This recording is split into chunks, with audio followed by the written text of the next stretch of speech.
Hey there folks, welcome to part 2 of Let's Build a Craftsman kit. Alright, so in this video we're going to lay down some paint and start assembly on the kit. In front of me here I have my 2 airbrushes that I use. Now the reason why I have 2 airbrushes is each one has a different tip in there. This one here has a number 3 and this one here has a number 2. Now the reason for that is you get a different spray pattern. So in this number 2 here, when you push down, the farther back you pull, the wider the spray pattern. So with this number 2, when you just pull back a little bit, you get a very thin line for doing detail work. And then with this one here, this is more for covering large areas. So when you pull back, you get a wider spray pattern. Now, as you may or may not know, I also do some military modeling and civilian vehicles, mostly trucks. And that's where this number 3 comes in.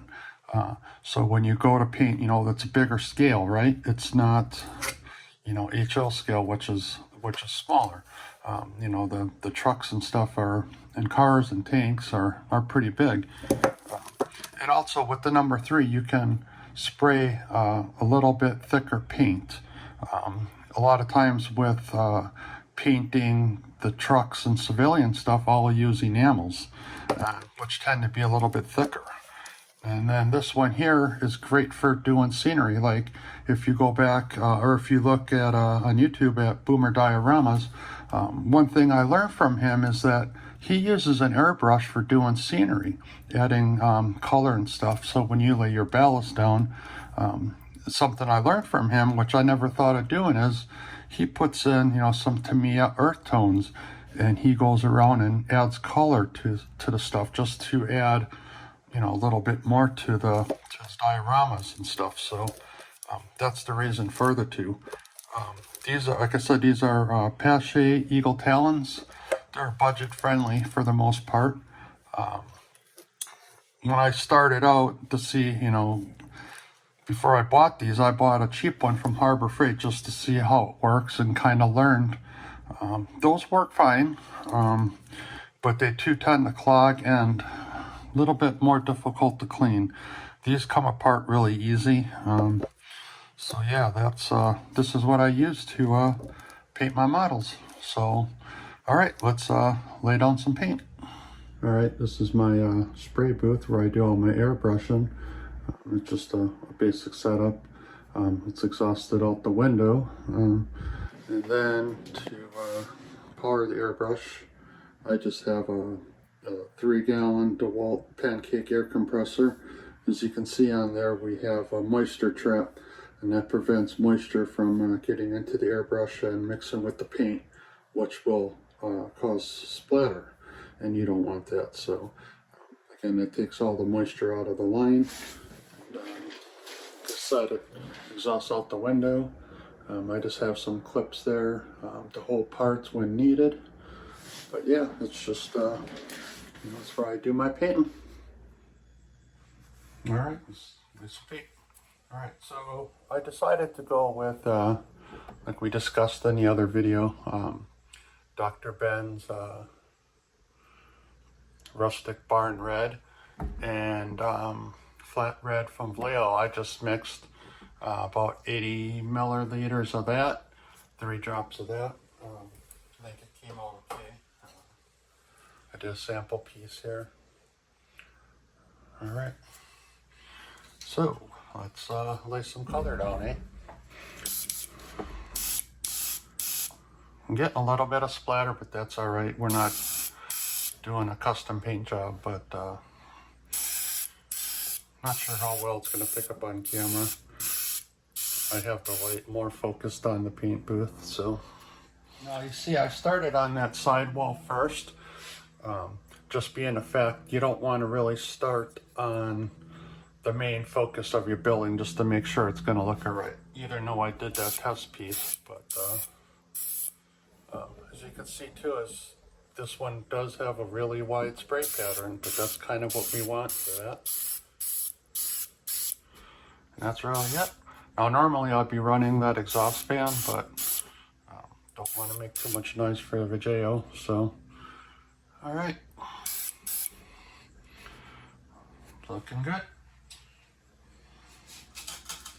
And then I just have this, so it's just a piece of that florist foam.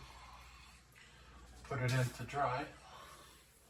Since there's really no place to do those clips, I just take a paint stirrer, some tape. Now these are interior walls, I'm just giving them a quick coat. Ran out of paint. Alright, so that's what I do to paint my structures. Alright, really quick, just for cleanup, a little bit of isopropyl alcohol.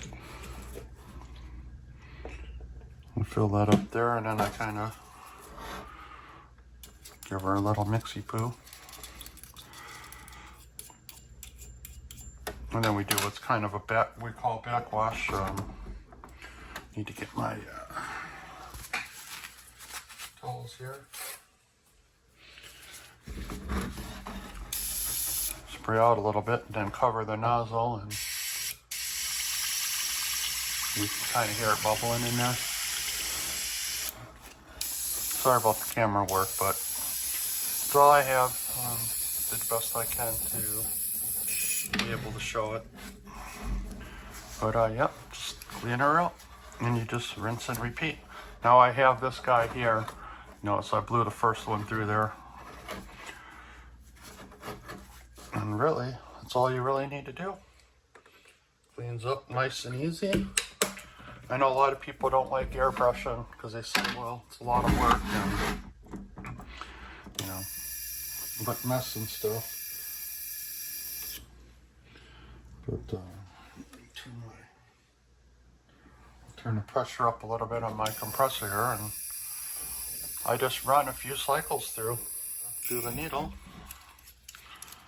and pull that guy there, loosen that up, comes out, get a fresh rig,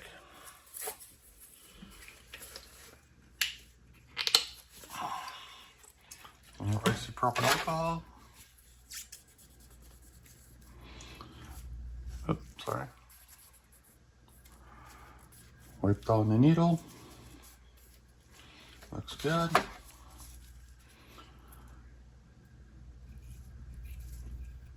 Pop it back in, tighten.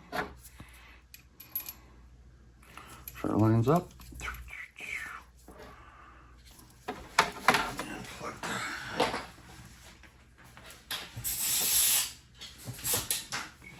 And then back up. And I just run a full cup through. And that's it. Bada bing, bada boom, you're done. Alright, so for the last part of this video, part 2 here, is we're going to get our doors and windows prepped for paint. And so I have this little sanding stick here, and just sand down the little nubs. So you got that. It doesn't have to be perfect because you're really not going to see it. One thing you got to be careful of is you have the little edging there. I'm not sure how well it's going to show, but you don't want to sand that off. That's a finite detail. So yeah, I just we'll get that all sanded up. Get the parts off the sprue. I got these little nippers from Xeron. These are really nice. They have a really fine point for getting in there. Just clip them off, and easy as that. Now, as I mentioned, I do build a lot of, scale model kit, plastic kits, tanks and such, but mostly in the model railroad world, I build the wood kits. And then to prime it, I just use Tamiya fine surface primer. This one's light gray. I also have white. but for this application, I'm going to use light gray.